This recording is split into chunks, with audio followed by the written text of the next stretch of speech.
Assalamualaikum warahmatullahi wabarakatuh. Kembali lagi kita di pembelajaran IPS. Kali ini kita akan membahas tentang interaksi antar negara di kawasan ASEAN.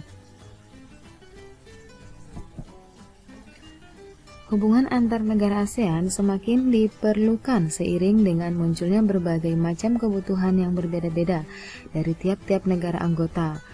Kebutuhan sosial, politik, ekonomi, maupun bidang lainnya menuntut suatu negara untuk berperan aktif dengan melakukan kerjasama antar negara ataupun dengan dunia internasional.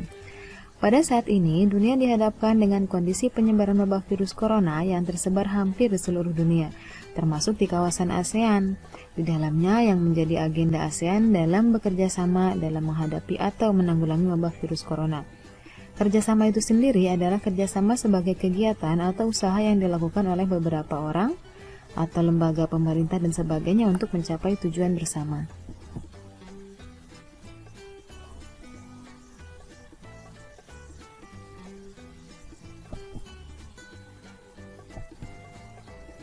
Nah, kemudian tujuan kerjasama antar negara ASEAN, ya, tujuannya adalah menjalin hubungan antar dua negara atau lebih dengan tujuan mencapai suatu kesepakatan yang menguntungkan di bidang apa saja itu, di bidang ekonomi, sosial budaya, pendidikan, dan juga politik. Dalam kerjasama ini terdapat faktor pendorong dan penghambat kerjasama antar negara ASEAN. Kita lihat faktor pendorongnya di sini ada persamaan dan perbedaan sumber daya alam, kemudian persamaan dan perbedaan wilayah, perbedaan perkembangan teknologi, persamaan dan perbedaan budaya. Dari persamaan-persamaan dan perbedaan tersebut, ya, menuntut setiap negara untuk melakukan sebuah kerjasama karena ada beberapa negara yang bisa lakukan dan ada beberapa negara yang tidak bisa negara lakukan. Sehingga dalam hal ini mendorong terjadinya kerjasama antar negara ASEAN. Kemudian faktor penghambat terjadinya kerjasama antar negara ASEAN. Yang pertama, terjadinya bencana ketika tidak melakukan sebuah aksesibilitas, ya. Yang kedua, keamanan negara. Ketika negara itu tidak aman, maka beberapa negara enggan untuk melakukan sebuah kerjasama. Kemudian kebijakan pemerintah bisa atau tidaknya bekerjasama dengan negara lain dan perang antar negara, sehingga keempat hal tersebut menjadi penghambat terjadinya kerjasama antar negara ASEAN. Bentuk-bentuk kerjasama ASEAN dan perkembangannya. Kita lihat di sini ada visi dan juga semboyan ASEAN. Visi ASEAN di tahun 2020 yaitu sebagai negara-negara Asia Tenggara yang terpadu, memandang keluar, hidup damai, stabil dan makmur, terikat bersama dalam kerjasama pembangunan yang dinamis dan dalam komunitas yang saling peduli. Dan semboyan ASEAN-nya itu satu visi, satu identitas, dan satu komunitas. Menjelang abad ke-21, ASEAN menyepakati pengembangan suatu kawasan yang terintegrasi dengan membentuk suatu komunitas negara-negara Asia Tenggara yang terbuka, damai, stabil, dan sejahtera, saling peduli, diikat bersama dalam kemitraan yang dinamis di tahun 2020 saat ini. Realisasi harapan tersebut dituangkan dalam visi ASEAN 2020 pada konferensi tingkat tinggi KTT kedua di Kuala Lumpur, Malaysia, tahun 1997 dan diperkuat dengan pengesahan ASEAN Concord II atau Bali Concord pada KTT ke-9 di Bali, Indonesia tahun 2013. Sebagai implementasi visi tersebut, maka disepakati pembentukan ASEAN Community atau masyarakat ASEAN, di mana masyarakat ASEAN ini terdiri dari 3 pilar utama, yaitu yang pertama ASC, ASEAN Security Community atau Masyarakat Keamanan ASEAN. Yang kedua, AEC, ASEAN Economic Community atau Masyarakat Ekonomi ASEAN.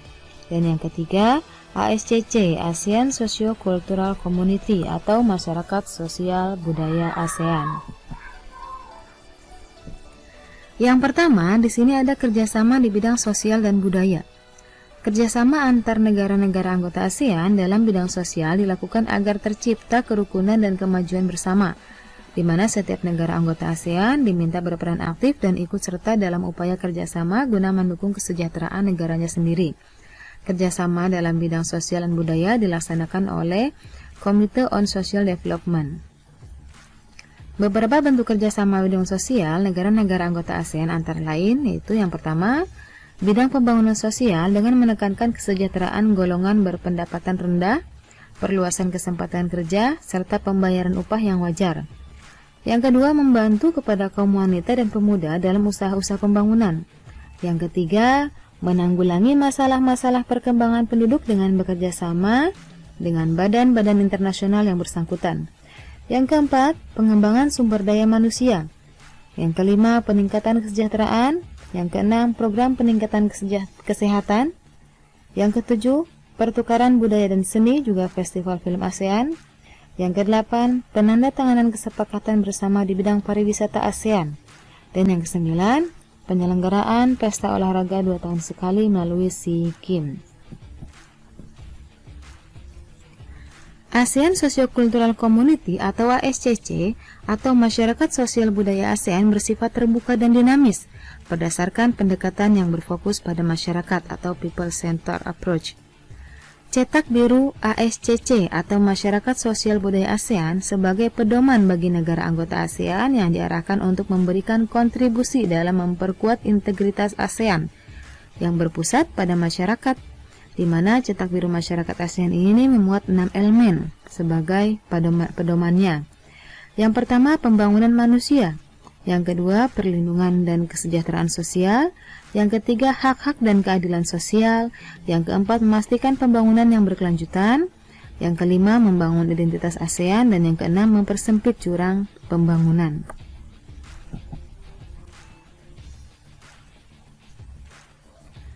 Berikut beberapa organisasi di bidang sosial budaya, yaitu pertemuan di bidang sosial, ada SOMSWD, Senior Official Meeting on Social Welfare and Development, mendorong isu-isu kebijakan yang terkait dengan kesejahteraan sosial dan pembangunan ASEAN. Yang kedua, ASEAN Ministerial Meeting on Social Welfare and Development. Ini hampir sama dengan SOMSWD, mendorong kebijakan yang terkait dengan kesejahteraan sosial dan pembangunan ASEAN dengan mempertemukan seluruh menteri sosial atau kesejahteraan sosial ASEAN. Yang ketiga, ASEAN GONGO, Forum on Social Welfare and Development. Pertemuan ASEAN yang melibatkan pemerintah dan lembaga non-pemerintah atau LSM, lembaga swadaya masyarakat, makanya disebut ASEAN GONGO. Yang keempat, ASEAN Agreement on Disaster Management and Emergency Response atau persetujuan ASEAN mengenai penanggulangan bencana dan penanganan darurat pada tahun 2005. Negara-negara kawasan ASEAN mengalami pertumbuhan demografis, epidemiologis, dan sosial ekonomi yang cepat. Bersamaan dengan itu, menimbulkan banyak ancaman dan tantangan bagi kesehatan publik. Sebagai komunitas ASEAN, negara-negara anggota berupaya membentuk sistem kesehatan nasional yang bertujuan untuk melindungi dan meningkatkan kesehatan masyarakat negara ASEAN. Sejak didirikan pada tahun 1980, kerjasama kesehatan ASEAN telah melakukan banyak hal dalam melindungi kesehatan dari kondisi darurat, seperti SARS, H5N1, itu flu burung, virus MERS, pandemi H1N1 atau flu babi di tahun 2009, virus Ebola dan virus Zika, dan sekarang virus Corona atau COVID-19. Program kerjasama klaster kesehatan ASEAN atau klaster kesehatan ASEAN ini yang pertama mempromosikan gaya hidup sehat klaster kesehatan ASEAN. Yang kedua, menanggapi semua bahaya dan ancaman yang muncul di ASEAN. Yang ketiga, memperkuat sistem kesehatan dan akses ke perawatan klaster kesehatan ASEAN dan memastikan keamanan pangan. Dalam wabah virus corona saat ini, Menteri Luar Negeri Retno secara khusus menyampaikan 3 langkah penting untuk meningkatkan kolaborasi negara di kawasan. Nah, di sini ada sebuah gambar, yaitu Menteri Luar Negeri kita, Ibu Retno, ya. Menteri Luar Negeri Retno bersama dengan Menteri Luar Negeri di kawasan ASEAN dalam pertemuan khusus Menteri Luar Negeri ASEAN dan Republik Rakyat Tiongkok di Vientiane, Laos, Kamis 20 Februari 2020. Pada pertemuan tersebut menyampaikan 3 langkah penting untuk meningkatkan kolaborasi negara di kawasan. Yang pertama, koordinasi erat antara negara di kawasan untuk mencegah, mengontrol, dan meminimalkan dampak wabah COVID-19 merupakan langkah yang penting. Pertukaran informasi antara negara ASEAN dan juga Republik Rakyat Tiongkok sangat esensial. Dalam pertemuan tersebut, Indonesia mengusulkan adanya jalur komunikasi hotline antara ASEAN dan Republik Rakyat Tiongkok untuk melakukan pertukaran informasi terbaru.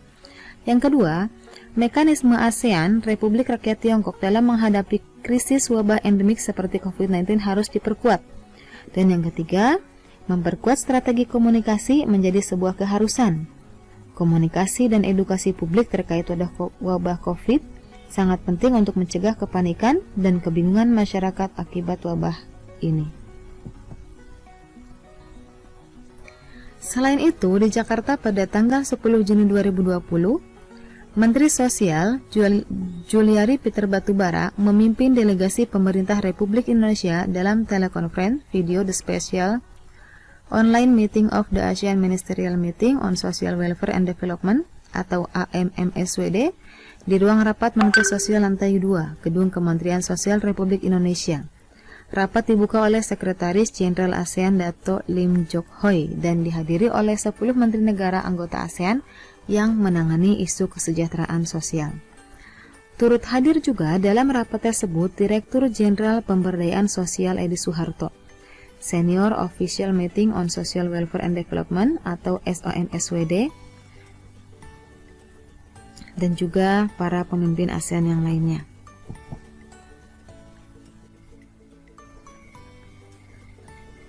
Yang kedua, kerjasama di bidang politik dan keamanan.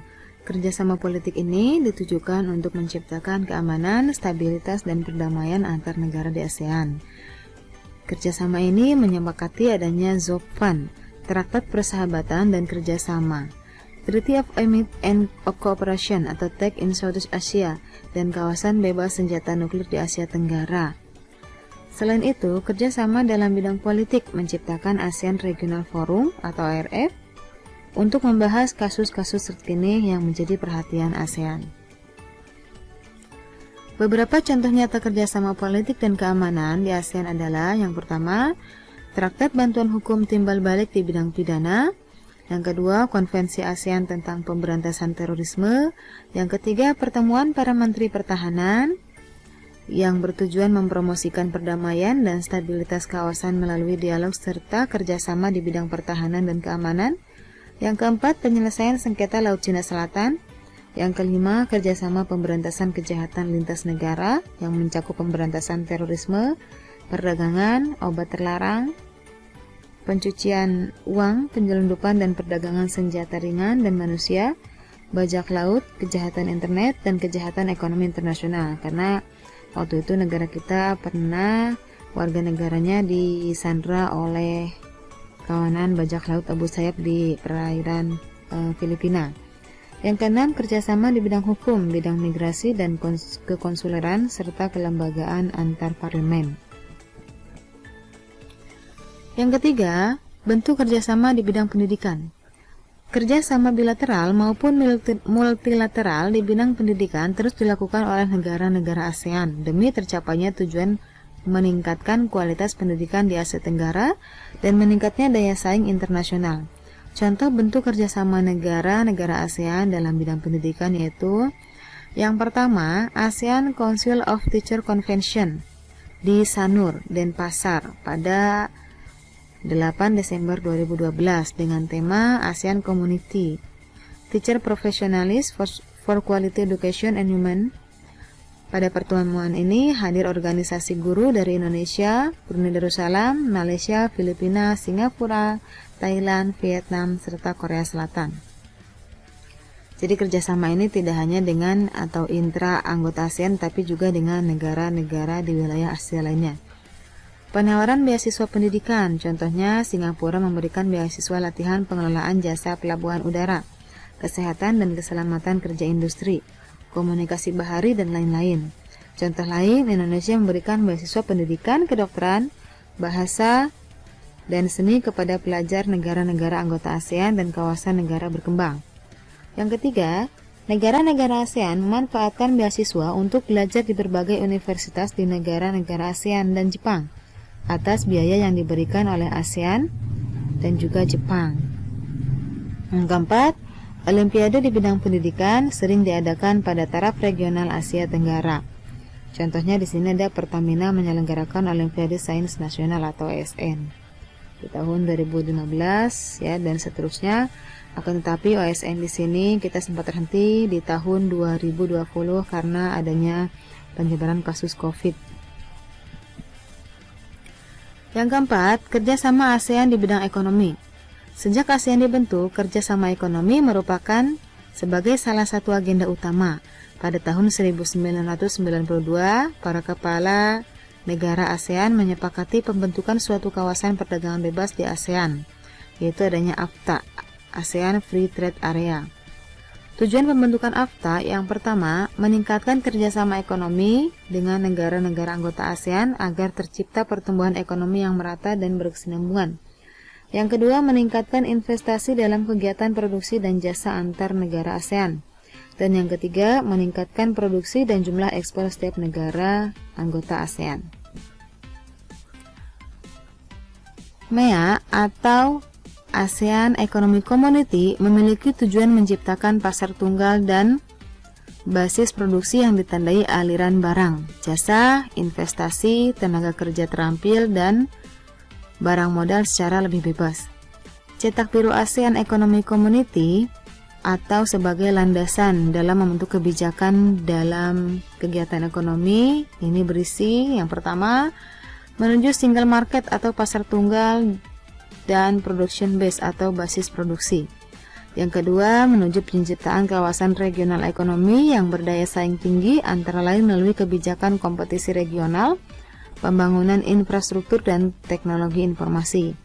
Yang ketiga, menuju suatu kawasan dengan pembangunan ekonomi yang merata melalui antara lain pengembangan UKM, usaha kecil menengah, dan program-program dari Initiative for ASEAN Integration.